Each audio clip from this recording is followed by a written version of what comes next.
Super star Rajinikanth இந்த 74 வயதிலும் அடுத்தடுத்த படங்களை பிஸியாக நடிச்சிட்டு இருக்காரு. அப்படி அவரோட நடிப்பில் கடந்த ஆண்டு வெளியாகி பிளாக் பஸ்டர் ஹிட் ஆன படம் பேட்டையன். அந்த படத்தை தொடர்ந்து இப்போ கூலி படத்தில் பிஸியாக நடிச்சிட்டு இருக்காரு. இந்த கூலி திரைப்படத்தை லோகேஷ் இயக்குறாரு. சன் பிக்சர்ஸ் பிரம்மாண்டமாக ப்ரொடக்ஷன்ஸ் பண்ணுறாங்க. அனிருத் மியூசிக் பண்ணுறாரு. மேலும் இந்த படத்தில் சூப்பர் ஸ்டாரோட சேர்ந்து ஷோபின் ஷாக்கர், உபேந்திரா, நாகார்ஜுனா, ஸ்ருதிகாசன், சத்யராஜ் மற்றும் அமீர்கான் போன்றோர் முக்கியமான வேடத்தில் நடிச்சிட்டு இருக்காங்க. சென்னையில் விறுவிறுப்பாக இந்த படத்தோட ஷூட்டிங் போய்கொண்டிருக்கு. இந்த படம் ஆகஸ்ட் 10ஆம் தேதி அப்படி இல்லைனா தீபாவளிக்கு ரிலீஸ் ஆகும் என சொல்லப்பட்டு வரும் நிலையில் இன்னுமே அதை அஃபிஷியலாக சன் பிக்சர்ஸ் கன்ஃபர்மேஷன் பண்ணல. ஆனால் சூப்பர் ஸ்டாரோட அடுத்த படம் தலைவர் 172 இந்த படத்தை நம்ம நெல்சன் அவர்கள் இயக்க போகிறாரு. இது ஜெயிலர் 2 அப்படின்றத பொங்கல் அப்போ கன்ஃபர்மேஷன் பண்ணியிருந்தாங்க. அதற்கான அறிவிப்பு வீடியோவும் 4 நிமிஷத்துக்கு வெளியிட்டு இருந்தாங்க.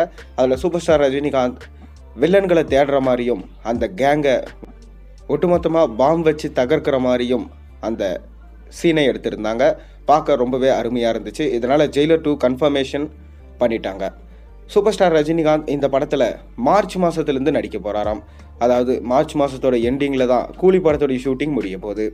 கொஞ்சம் கேப் எடுத்துகிட்டு மார்ச் மாதத்தோடைய இறுதியில் தான் சூப்பர் ஸ்டார் ரஜினிகாந்த் இந்த படத்தோடைய ஒர்க்கில் ஸ்டார்ட் பண்ண போகிறாரு. மேலும் ஸ்டார்டிங்கில் இந்த படத்தோடைய பாடல் காட்சியை தான் எடுக்க போகிறாங்களாம்.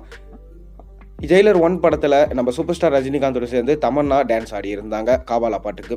இந்த காவாலா பாட்டு எந்த அளவுக்கு பட்டி தொட்டியெல்லாம் வைபை கலப்புச்சுன்னு உங்களுக்கு தெரியும். ஒரு பக்கம் பார்த்தீங்கன்னா தமன்னா தான் இதில் மெயின், ரஜினிகாந்தெல்லாம் இல்லைப்பா, தமன்னாவை வச்சு தான் இந்த படம் ஓட போகுதுன்னு சொன்னாங்க. ஆனால் படம் வந்ததுக்கப்புறம் தான் தெரிஞ்சு தமன்னாவுக்கு ஒரு சின்ன சீன் மட்டும்தான் கொடுத்துருந்தாங்க. அந்த மாதிரி பார்த்தீங்கன்னா இந்த பாட்டில் யார் யாரெல்லாம் நடிக்க போகிறாங்க, ராஷ்மிகா மந்தனாவை உள்ளே கூட்டின்னு வந்து இந்த பாட்டுக்கு டான்ஸ் ஆட வைக்கலாமா அப்படின்னு நம்ம நெல்சன் அவர்கள் யோசிச்சுட்டு இருக்கிறதா ஒரு பக்கம் போயிருக்கு. நெல்சன் அவர்கள் அது மட்டும் இல்லாமல் இந்த படத்தை பிரம்மாண்டமாக எடுக்க பிளான் பண்ணியிருக்காரு.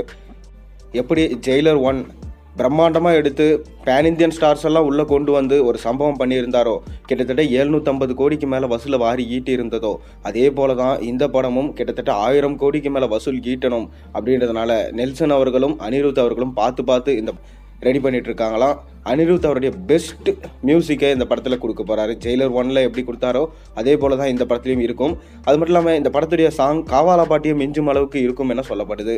அந்த அளவுக்கு தான் பார்த்தீங்கன்னா இந்த சாங்கோட மேக்கிங்கும் இருக்குமா, சாங்கோட லிரிக்ஸும் இருக்கும் என சொல்லப்படுது. பொறுத்திருந்து பார்ப்போம். நீங்கள் ஜெயிலர் படத்துக்காக, அதாவது ஜெயிலர் 2 படத்துக்காக எந்த அளவுக்கு வெயிட் பண்ணுறீங்கன்றத மறக்காம கீழே கமெண்ட்டில் சொல்லுங்கள்.